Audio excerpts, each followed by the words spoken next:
You are listening to Be Amplified, the podcast with Bri and Thais, episode number 11. Hey Amplifiers, welcome to Be Amplified, the podcast. My name is Thais. And I'm Bri Seeley. We are the co-founders of the Amplify Collective, A movement aimed at radically disrupting how purpose-driven women connect and operate in the world. because we believe it's not just what you do, but who you are that matters. Each week, join us for messages and interviews that will leave you feeling amplified and ready to change the world. Let's do this. Hey Amplifiers, It's Thais. and Bri Seeley. And we are super excited. We're always excited, but we're particularly excited about this topic because it is something that Bri and I are so fucking passionate about, and something that is so near and dear to our hearts. Yes. And we know that this content that we're going to share with you for the next hour or so Ish. is is literally revolutionary. It's something that I don't hear much of out in the world, and it's something that I think everyone needs to hear out into the world, and so really excited about it. Yeah, this is something that Thais and I both believed in our personal lives for a long time, and we unknowingly kind of just started doing in our business when we became business partners. And sorry, we're getting a little situated here. Yes, that's much better. Thank you, Bri. The usual, we're podcasting from a closet. It's fine. It's fine. No big deal. Just having to get, adjusted. Yeah, so this is something that both of us have really taken to heart in the past year since we became business partners and really committed to doing big things in the world. In fact, we just spoke about it last week at a conference, this specific topic. Yeah. And so should we drum roll? Thais, what will we be speaking about today? We are going to be talking about collaboration over competition, baby. Yes, and specifically we love our men, we love our gentlemen, but women collaborations and women in partnership, because for so long we've been told that that is not acceptable and that there literally isn't enough for all of us women to succeed. And in order for us to get to the top, we must downplay the strengths of all other women in order to be successful in the world. Yeah.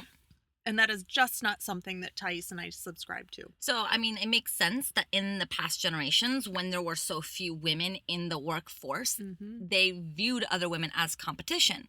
Because of limited resources, that's generally what happens. When we perceive limitation, we immediately go into lack. And when we go into lack, we shut down our hearts and our capacity to be vulnerable, to be authentic, to support one another, etc., etc. So it makes sense in a limited perception of the women from our past. They come into the workforce, they look at other women as competition, and they become harder on themselves and on other women as a result, which is why we have these magazines where we obsess over women's weight, and these magazines where we obsess over what other women are doing, because we inherently feel so insecure about our place in the world that we then look down at other women and we look down upon ourselves. So it's a self-fulfilling prophecy. It's pretty vicious. It's pretty painful. And it's literally one of the reasons why we believe women are not shattering the glass ceilings or having more opportunities of leadership, is because we're too busy catfighting one another. And this is something that Thais and I are both radically opposed to. For me, and it's not even that we're opposed to it, it is something that we just don't believe. And so because we don't allow it into our awareness, it just doesn't exist. Yeah. And then in turn, we only bring women into our lives that are of that energy and of that vibration in terms of supporting one another, because we just don't tolerate it. We don't have time for it. And to us, it just doesn't exist. So during this next few minutes that we're speaking on this topic, or hour, whatever, however long we're going to be speaking on this, we're going to talk a little bit about how our partnership works. We're also going to talk a little bit about how we have, how we set ourselves up for success in our partnership so that it works. And we hope to inspire you to look at how you view other women and how you view other women that are in your industry, and how you can step into the mindset of collaboration over competition. That's our ultimate aim for this podcast. Yeah. So one of the things that I think is so fascinating, I was just researching these several studies because I just wrote an article about this very topic for Boss Ladies magazine. Which you can check in the bio or the show notes, wherever you read these things. And it was talking about how collaboration is actually women's natural state. That is that's our inherent, just everything about us is from a place of collaboration. We have been conditioned to believe and act otherwise. However, collaboration is what is just inherent within us. And it actually dates back to the caveman days. Caveman. Ooh, ooh. So that was my caveman noise, but I'm was pretty that sure what that was? pretty sure they didn't make those noises. Pretty positive. Just a thought. So back in the days of the cavemen, women literally had to band together in order to take care of the children. And also they had to band together if they were out hunting, because there's no way to overtake a predator by yourself. Yeah. So it's so funny that the other thing that I found and that I've known for a while is that in Latin, I believe it's Latin, maybe it's Greek. I don't really understand the two languages. Maybe it was Roman. I don't know. One of those ancient languages that doesn't really exist anymore. The root of the word compete actually meant to strive together. Wow. Which is so fascinating that in English, we built our word for competition literally based on the word we now use, collaboration. Yeah. That's really, really interesting. And I think that, you know, as we progress in the evolution of our society, it's going to get to the point where competing with each other is no longer going to support the ultimate growth of the resources that we do have and that are available to us. I think we're already there. Yeah, totally. I think that a lot of people just aren't willing to see it because they don't know what to do otherwise. Yeah. Yeah. And so we're inviting a completely different way of being. And let's back up and talk about our specific partnership, because I think that our partnership inspires a lot of you guys, and we get it because it is something that we don't see a lot of. And so let's break it down. One thing that Bri and I are adamantly clear on is that we are 100% committed to our separate businesses. So Bri has her own business as a coach, speaker, and author. You know, she has a women's movement that she leads. She is getting a book proposal in place and not book proposal in place, but has a book agent, you know, getting all that stuff. She is fully committed in her business, and she's a badass in her business. Truly an inspirational woman. And the same can be said for Thais. I mean, she has her own business wherein she also is a speaker and a leader and a coach. And granted, she does yoga as well, but yeah. I don't teach yoga, but she is in the same spot where she is fully committed to her business and her clients and her growth. And, you know, she wants to write a book as well. So yeah. And so neither one of us has asked the other to compromise their business in the name of Amplify. And the reason why I think that's important to note is that it would be easier, I would say, for our partnership if we did not have separate businesses. We would be able to invest more time, more resources into Amplify, right? I get that. And that wasn't the purpose of Amplify. And because we are so connected with our own separate businesses, it forces us to have regular conversations about how Amplify is aligning in our lives in the midst of our other business. It's kind of like it's easier, you know, to have the type of structure where it's black and white. It's either this or it's not. You either do this or you don't do this. But the world is a pretty gray space. And so that's what makes our partnership even more interesting and even more unique and layered, is that it's not just Amplify for the both of us. It is and it isn't. We love Amplify and we focus as much time and effort as we can because we love it. We want to grow it. And it is one of our businesses, but it's not our main, it's not our only thing that we have on our plate. Mm-hmm. I think one of the other things that makes our partnership so powerful is that we don't, I totally just lost my train of thought. We don't take things personally. Yeah. Okay. Let's break that down a little bit. What do you mean by that? So Thais and I both, and anyone that's in partnership with a business partner or significant other or whatever knows that things come up, right? Yeah. And Thais and I have a very clear rule that if something comes up, if I say or do something that pisses her off or agitates her or, basically makes her upset in any way, shape, or Triggers me. form. I use the word triggers. Triggers her. Yeah. She and I both have a commitment to bring it up to the other person immediately. And here's why this is important. One of the things that I hold true and near and dear in my heart and the work that I do in the world is that relationships are a mirror for us. So whether that's a relationship of 5 minutes or a relationship of 10 years, when we are in partnership with somebody else, it doesn't matter if it's a romantic partnership or not, they are a mirror to us and our opportunity to heal. So people that trigger us, that react something within us, it has nothing to do with that other person and everything to do with ourselves and everything to do with what is it within ourselves that is not healed that is being triggered. Because I believe if we have a full healed space within ourselves, no one would really bother us. And I truly mean that. And I think it's a little mind-blowing to even conceive that. But I don't think that the Dalai Lama is bothered by, someone saying something about him. Because he has hold so much space and compassion for himself, and he has healed himself to such an extent that stuff doesn't bother him. So if something if Bri bothers me, or if I bother her, it has nothing to do with the other person.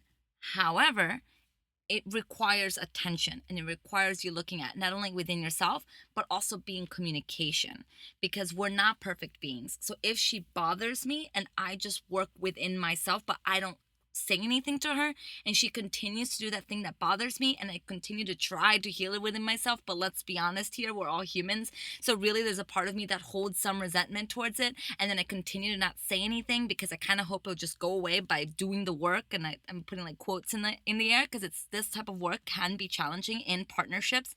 If I never actually say anything to her, I'm doing her a disservice. I'm not being in communication. I'm not being open and clear to what's coming up within me. And the other thing that I firmly believe is that anything that we hold within ourselves eats away at us. Yeah. And so even just the act of releasing that energy by saying something and saying, this happened and I'm just not feeling okay about it. Can we talk about it? Yeah. Like that act of release can almost be healing enough sometimes. Yes. For you to release it. So, and misunderstandings happen. Yeah. And they happen all the time, especially the more you're with somebody or talking to someone or being in someone. And being with someone. The reality is, so much has happened in each of our lives in order for us to get to this point. And I don't know everything that's happened in Thais's life that has caused trauma for her. And she doesn't know everything that's happened in my life that's caused trauma for me. And so there are these things within us. Is it okay if I share a personal story? Yeah, go for it. Okay. So there was one Sunday that Thais and I were talking, and I had changed plans that day. That's exactly what I was going to share. Look at us. I had changed plans that day. Like, I think I had a dinner date or something. And so I had asked if we could switch our plans around, and she called me while I was in the car that day and said, I just have to share something with you. And, me canceling on her triggers this feeling of inconsistent love. Mm-hmm. And it was really interesting because as she was talking, my ego, of course, wanted to be like, well, but, and like just argue with her and like fight with her. And I didn't. I sat and I held the space for her to share her feelings and share what she was going through and share what she needed from the situation and all that stuff. And I didn't rebuttal it. I didn't even say anything back to it. And I just loved her through the whole experience. And we moved on. Yeah. And instead of her holding that resentment and holding that anger and holding that understanding that I was somehow a bad person because I hadn't lived up to her expectations, we talked about it and we moved on. Yeah. And it's come up a few times here and there since then, and because I don't have the inconsistent love thing, I have the abandonment thing. Yeah. So Thais cancels on me and I feel abandoned. So but we still talk about it. Like we communicate about it and we ask for love and we ask for support and we ask for understanding from one another instead of going to that place of anger or resentment or whatever. Well, and here's the deal. I believe that we heal through love, and being in conversation about it supports us in that. And so when I called Bri, I knew that I could do the work on my own, and I do need to do the work, right? She can't be the most consistent person in the entire world. So when I mean, I try. I mean, she does. Let's back up here. When I told her that part of my issue at that moment was inconsistent love, I wasn't expecting her to fill that void within me. I was not saying to her, well, then now you need to be 100% consistent all the time. Because that's not fair for me to layer my shit onto her and expect her to fulfill me. And I think we do this a lot in romantic partnerships. And that's why I want to break this down, because it's a lot easier to see this with me and Bri. I did not expect her to be the one that fulfills all of my deep, darkest holes in my heart. All I asked of her was to understand that this is why it's important to me that she be consistent, and that if she is inconsistent, which happens, she bails, I bail, we bail, it's life. But when it happens, to be sensitive around it and to just communicate with me through the understanding that it is a kind of a bigger deal for me. So do you see that difference there, guys? It's like I'm not expecting her to change her ways. When I'm upset or hurt, I don't speak as if you have to change. I speak from, this is how it hurt me. This is the work I'm doing. And hey, by the way, can you just be really sensitive when this happens again, so that we can continue to be in partnership in a way that feels really good for the both of us?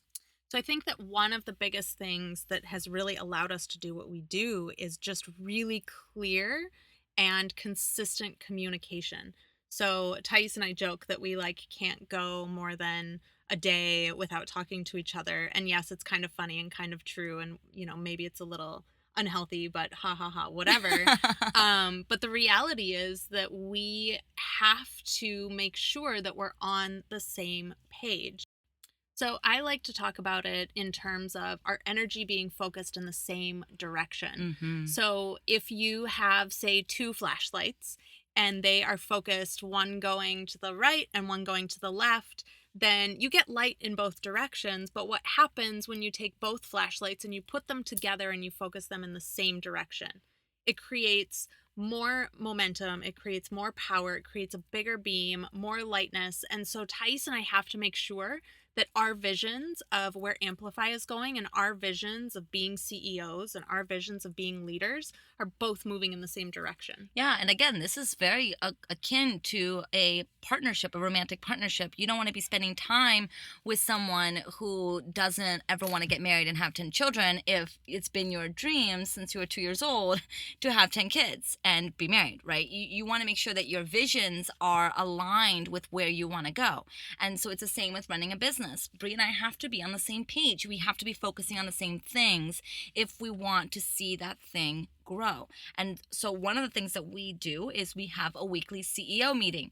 And this is something that we mentioned in our last podcast. And I find that it's important for us to every week be touching base and saying to ourselves, how are you doing? Are you still feeling good about these activities? How am I doing? Am I still feeling really good about these activities?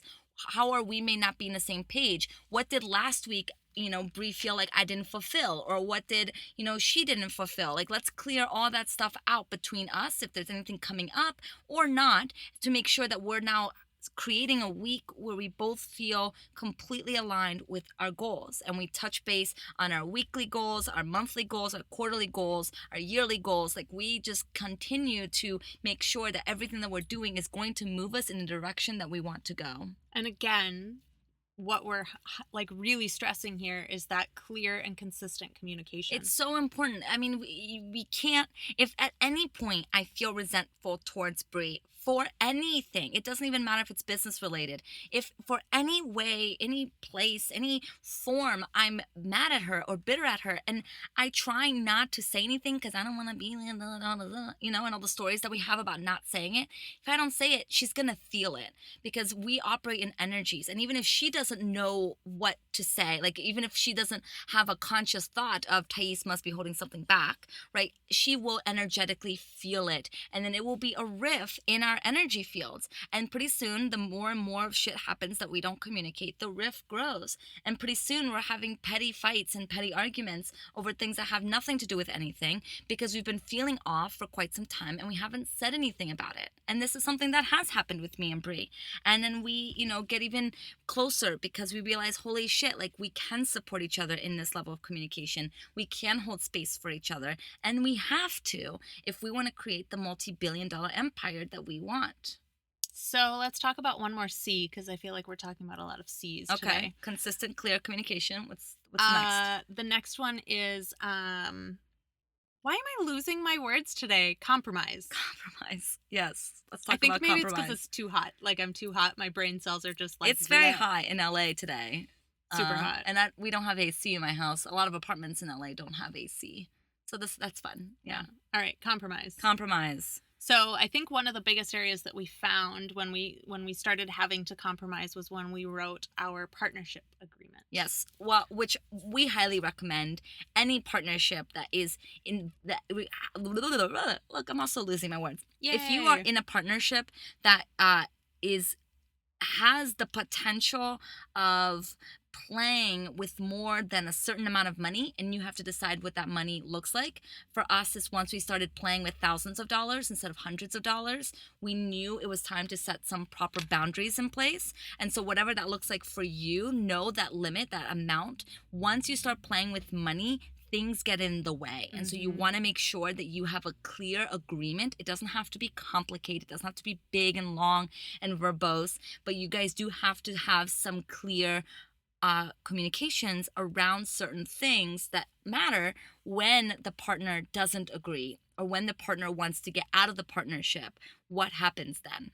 Yeah, we were joking. We went up to Carmel and actually wrote it while we were out of town, took like a little retreat. And we were joking that we felt like we were writing a prenup. Yeah. Well, and it's because it's important. It amplifies our baby, and we're two strong, opinionated women. This is actually one thing that we should talk about. Bri and I complement each other in many ways, but our foundational personality is very aligned, like very similar. And that can be ultra challenging. My partner, Mark, he's in many ways the exact opposite than me. Whereas I'm a firecracker, he's very grounding. Whereas I walk and talk and move and be everything very fast, he's very slow and gentle, and he grounds me back down. So we complement each other there. Bri and I, we are two very powerful moving forces, which is what has allowed Amplify to grow the speed that it has grown.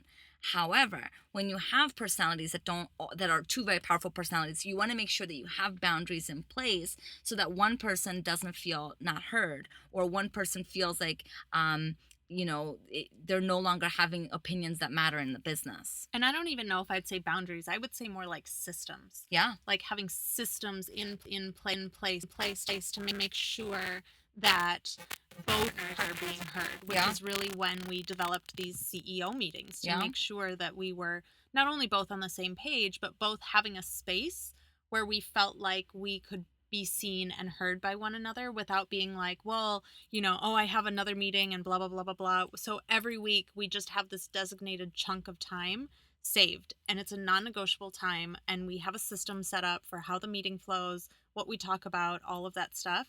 And so I think it's really important to make that, whatever that system is, for the two of you to feel seen, make it a priority and make it an absolute non-negotiable. And you were talking about compromise. Yes. What about it?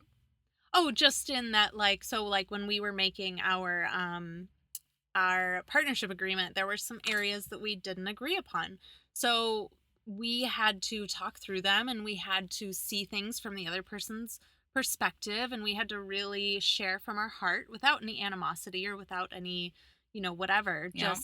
And there were a lot of areas that each of us had to give a little. Yeah. And I think it's a really important thing to remember, especially since both of our personalities are so strong, that one person's not always going to be the one to get their way all the time, even though we're both kind of our only children and kind of both our only children. Kind of really would prefer just for us to be at like my world, my way. I mean, and this is really important for both Bri and me. Being only children is to learn how to share and learn how to play nice in the sandbox with each other. And because I'm used to having it be my way in my business, I get to call the shots. If one week I want to change my mind, I can change my mind, whatever. Yeah.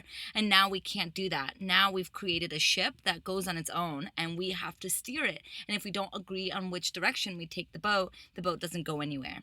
And it's a different mentality. It's a different perspective. And we have to, one of the things that Bri and I have worked very hard to do is make sure that we both see each other as equals that have different strengths. So we're equals, but we have different strengths. And the strengths complement, if we allow them to, can complement each other, or it can butt each other's heads. And so we have to keep that in mind. Bri has some strengths that makes me very jealous. I'm like, damn it, I wish I was better like she is.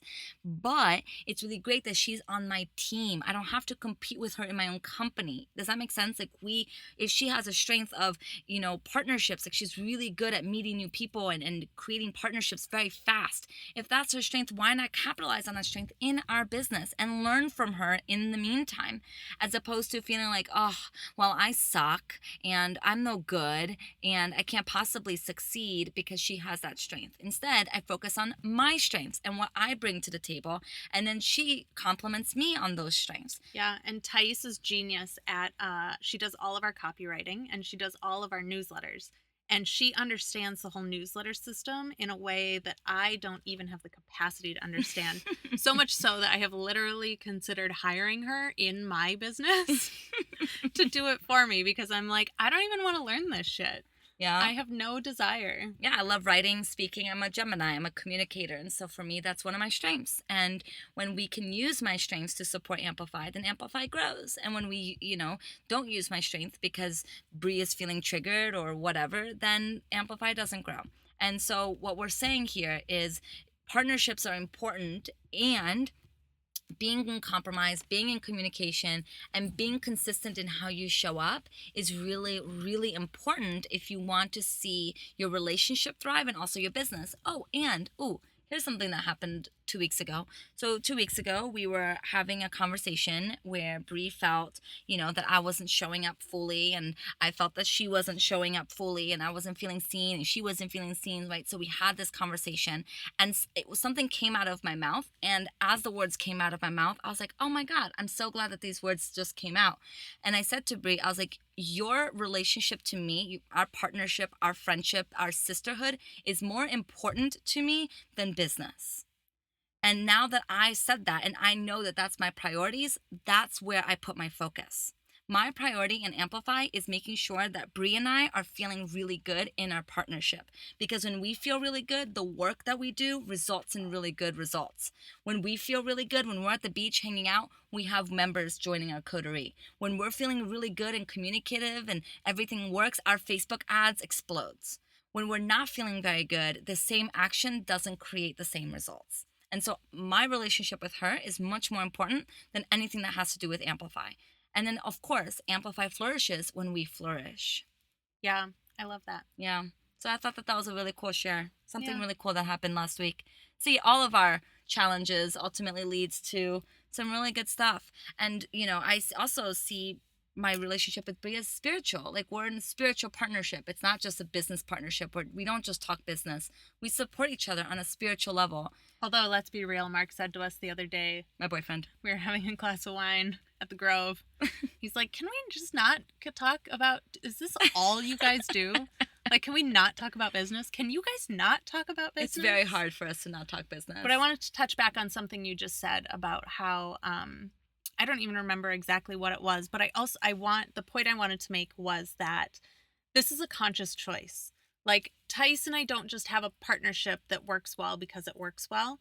It works well because we've consciously chosen for it to work well. Yes. It's a priority for us. It is something that we make time for. It didn't just happen. Yeah. I mean, okay, the initial part of it just happened. Because it's always easy. Like for about 6 months. The first few dates are always nice. Yeah. Right? Everything feels good on the first few dates, and you're just learning about their favorite color and, you know, their favorite meal, and everything feels good in the first couple months. Yeah, really for the first 6 months, I think we were just kind of like going with the flow and like, you know, whatever. And then it was really, I think once we started taking it seriously, when we launched the membership and really decided to exponentially increase. I mean, the month of April, we had a 2,000% growth month. Yep. And that's when it started becoming a really conscious decision. And that's when we started facing the most challenges between the two of us that we had to be open about and be healing about and be communicative about. And so, you know,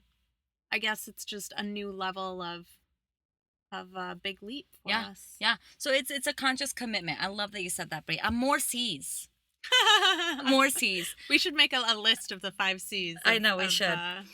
It's consciously being in communication and being in connection and knowing that it is a commitment, and it doesn't mean that it has to be easy in order for, or it doesn't, what am I trying to say? Just because challenges come up does not mean it's not working and it's not right. Mm-hmm. It's actually an opportunity for you to investigate and to get even deeper and to really understand each other. And the more that Bri and I dive into this partnership, the more we realize we really would not be successful if it weren't for the other person. Yeah. And the more I can respect her as an individual, the more she thrives in our partnership. And it's so funny too, the more that we have our solid partnership, the better our individual businesses do as well. Yeah. And that's the whole collaboration of a competition. That's the theme of this conversation. Oh, right. So being in collaboration, like I said in the beginning, we both have our own businesses, and technically Bri is my competitor if we look at it this way. And she has yet to steal a client from me. You know? I mean, I'm working on it. But you know what I mean? Like, considering that she's my quote-unquote competition, we've yet to battle over a client. We've yet to have a client who goes, oh, I was working with Bri, but I ditched her to work with you, or vice versa, or anything that has to do with what we traditionally think of as competition and stealing each other's clients and feeling that lack. And well, so here, I want to get down beneath the surface of this, because what this really comes down to is abundance. Do you believe in abundance, or do you believe in lack? Because if you believe in abundance, and if you believe in abundance wholeheartedly, then you cannot concurrently believe in competition. The two things cannot exist simultaneously. So if you truly believe in abundance, then fucking get on the collaboration train, because that is the only thing that is aligned with abundance. Yeah. If you are competing with other people, you are living in lack. And as my favorite Shannon Graham likes to say, the way you do one thing is the way you do all things. So if you are competing with someone, you are living in a lack mentality. And if you're living in a lack mentality, in terms of your relationships with other people, I guarantee that you're living in a lack mentality in a relationship with yourself. Yeah. And you're living in a lack mentality in terms of your finances and your opportunities and every other area of your life. So collaboration will not only help you in terms of business and your personal life, but it will literally help you in every single area and aspect of your being. And so here's one thing. First off, it's not always black and white, and I totally get that. Like, everything's black and white, Thais. Like, you know, there has been times when I got jealous of Bri's success, and I'm sure that there's been times when she's been jealous of my success. But the minute I catch myself being in jealousy, then I know that I'm in lack, and then I can do something about it. Mm-hmm. And one of the things that has been happening is, you know, Bri is in the process of publishing her book, and it's really exciting for her. And I've known that I've wanted to write a book since I was 18 years old. So I've known for quite some time that I'm meant to be an author, and I've just been the time for me to write is getting closer and closer, and it's going to come, and it's going to be amazing, and I'm going to write this book. But in the meantime, while the book is in the birthing process in my heart and in my soul, I see Bri's success in her book. And instead of seeing it as competition, I genuinely feel this sense of, holy shit, if I'm seeing it in somebody else, not only is she showing me the way and showing me the mistakes that, you know, happens in the process, and I'm learning from her before I even get to launch my book, which is really a blessing and amazing. But also, if I can see it in somebody else, like if I can see that she's reaching her dream of writing this book and blah, blah, blah, it's just the universe showing me what's possible within me. And the more I see my friends around me want to write their book and start writing their book proposals and whatever, it's just signs from the universe saying, hello, Thais. It's getting closer and closer to that time, because look at all the people around you who are showing you what is possible for you. So think about this. If Thais were in the competition mindset, she would be in the there's not enough to go around. Everyone else is getting book deals but me. And because everyone else has book deals, it means that then there is not enough for me to have a book deal left. Whereas instead, she's seeing it as, wow, because everyone else is having book deals, then I, of course, am getting a book deal. Like, that is absolutely happening. So it's a complete mindset shift, and something that we would highly encourage. And of course, if you guys need any support with it, you know where to find us. But it's collaboration. It's true collaboration. And I know that when it comes time, like Bri even said it, she goes, I saved this guy's business card for you because when you're ready to write your book, I have someone that you need to contact. She said that to me. This is someone who's literally my competitor, who's writing a book that if they were both on the bookshelf, let's say, a person might have to choose one over the other, though I believe they choose both, because why not? And she's holding a contact for me. And that, to me, is such a beautiful sign of what collaboration could look like. The people around you have access to so many things beyond you. So why not tap into their pool by being in collaboration, by being in community, by saying, oh my gosh, so much C's, by being in this space of you can have it, I can have it, and we can both have it even more if we come together in it. Yep. Amen. Amen. Well, this has been a really great conversation. I know Thais and I mean, like we said at the top of the hour, or the top of the 40 minutes, that this is just something that we're so passionate about. And we've even talked about doing retreats on this subject and getting women partners in the same room to support them in building stronger partnerships and to build more collaboration between themselves. And something Bri says quite often is there's nothing special about us. Bri and I are not special. Well, there is. Well, I mean, we're all special. But Bri, there's nothing different about Bri and me beyond the fact that we just consciously committed to doing this and we just said yes to it. And so there is possibilities for you to be in collaboration too. And if you want it, I remember, guys and ladies, I say guys a lot, but you know what I mean, ladies. I remember before I moved to LA, I was writing my yearly goals. And one of my goals, because I come from a small town and I was experiencing a desire to be more collaboration with women. And I remember one of my goals being like, I want to get into a network of women and I want to be in collaboration with other women and have women all around me support me and mentor me. And within 6 months of me writing that goal, I manifested Bri, and we've created our own network of women. Yeah. And it's something that if you have a desire for, you can create it. It is possible for you to manifest it. You simply have to just say yes to it and watch the opportunities start to come in. And as they come in, notice if it triggers you. Notice if it makes you uncomfortable. Because if it does, it means you're on the right path. Mm-hmm. Yeah. All right. Well, we're going to wrap up this episode. We love you all tremendously. Thank you for joining us today. Thank you. And as always, you can find us on Twitter, Instagram, and Snapchat at The Amplify Co. Especially Snapchat. We have so much fun over on Snapchat. Yeah, we're still kind of learning Snapchat. I still hold on to the story that I'm too old for Snapchat. You're not. And we're having way too much fun over there. So go follow us there. So find us there. And Instagram. And Twitter. I'm the Instagram person. She's the Snapchat person. Oh, and we're on Facebook. Yes. So connect with us online and, of course, connect with us offline. You can always find our events at www.theamplifycollective.com. And in the top bar, click on upcoming events. We always have a full calendar of things happening in Los Angeles. And don't forget to check out all of our episodes every Monday. You can find them at bit.ly/beamplified. And we'll see you next week. Go be amplified. Ooh, ooh, ooh, ooh. Caveman people. Caveman. That's my caveman noise. And with that, we're out. We're out.